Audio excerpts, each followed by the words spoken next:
Oke, bismillahirrahmanirrahim. Assalamualaikum warahmatullahi wabarakatuh. Bertemu lagi dengan saya Faris dalam pembahasan modulus USP kali ini mengenai persamaan dasar akuntansi. Ya, persamaan dasar akuntansi bisa dilihat kekayaan atau aktiva adalah aset ya, atau bisa disebut dengan harta perusahaan ya. Hubungan antara harta dan hak atas kekayaan dapat dinyatakan sebagai berikut. Harta sama dengan hak atas kekayaan. Secara teori, hak atas kekayaan terbagi menjadi dua, ya, berdasarkan usulnya yang berasal dari kreditur dan pihak yang berasal dari pemilik perusahaan.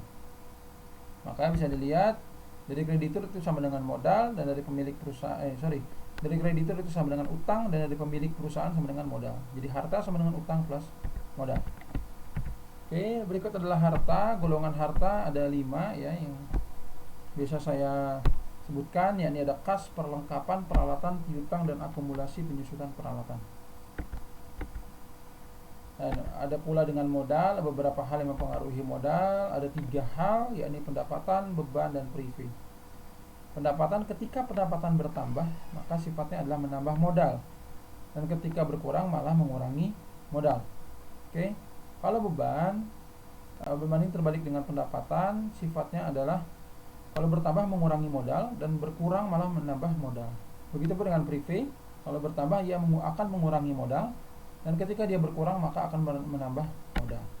Contoh soal dari persamaan dasar ya, bisa kita lihat ada beberapa tanggal, dari tanggal 1 sampai 31 Januari ya, kalian lihat sendiri ya.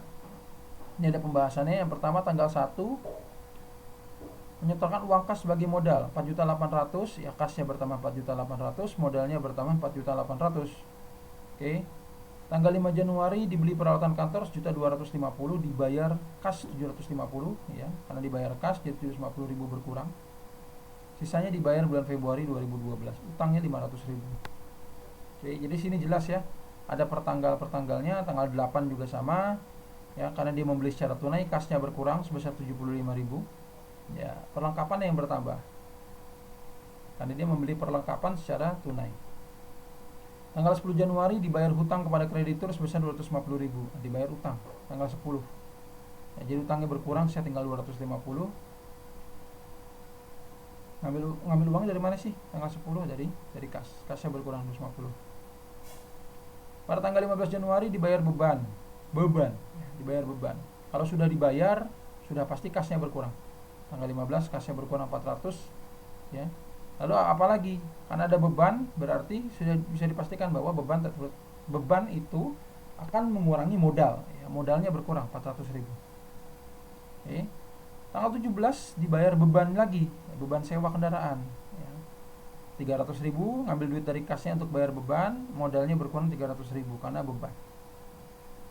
Tanggal 20 diterima pendapatan. Nah, diterima. Kalau sudah diterima pendapatan berarti kasnya bertambah 1 juta. Oke, plus 1 juta di sini. Dan menambah pula modal 1 juta karena pendapatan menambah modal. Tanggal 22 Januari, Pak Ali selaku pemilik perusahaan mengambil sebagian modal untuk kepentingan pribadi sebesar 600.000. Nah, privé ini berarti. Tanggal 22 ada privé ya. Privé itu udah pasti ngambil duitnya dari kas ya. Kasnya berkurang sebesar 600.000. Oke, dan modalnya sudah jelas berkurang 600.000 karena privé sifatnya mengurangi modal ketika dia bertambah, ketika ada privé. Tanggal 25 Januari diterima pendapatan jasa angkut sebesar 1.500.000. Diterima pendapatan, berarti kasnya bertambah ya, modalnya bertambah karena pendapatan sifatnya menambah modal. Pada tanggal 25 Januari diterima pada tanggal 31 ya, terakhir ada beban penyusutan peralatan kantor sebesar 30.000.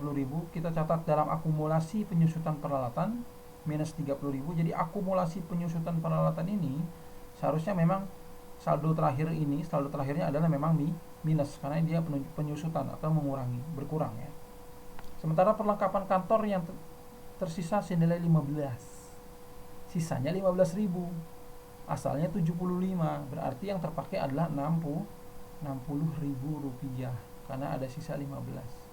Seperti itu. Lalu kita jumlahkan ya, kasnya sekian, perlengkapan tersisa sekian, peralatan tersisa sekian, ada akumulasi penyusutan sekian utangnya sekian dan modalnya sekian, maka di total antara harta dan utang plus modal itu sama 6.160.000.